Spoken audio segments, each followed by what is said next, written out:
Денисак эне Денисак Улут. Бишкекте региондар аралык кыз-келиндер арасында волейбол боюнча турнир болуп өттү. Мелдештин максаты региондар аралык аялдардын арасындагы ынтымакты арттыруу. Жаңы жылда жаңы ийгиликтерге жетишели деп ушул жыйынтыктоочу ынтымак тобун уруштуруп берейин деп чечтим эле. Эми ушул жерден айтып кете турганым, ушул жерде оюнчулардын арасындагы жаштарды сурасак 70 жашка чейинки эжелерди ойнойт экен ушул жерде. Мен абдан кубанычтамын. Бул оюн менен биз жаштарга үлгү көрсөтөлү.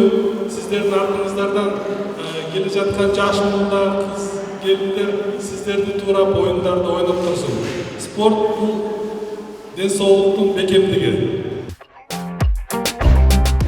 Мелдешке 16 команда катышып, баш байгеге 10 000 сом коюлган. Таймаштын жыйынтыгында Ноокат 1 командасы жеңүүчү болсо, Кара Суу тайпасы 2-орун, Ак Булак Ноокат командалары 3-орунду алышты.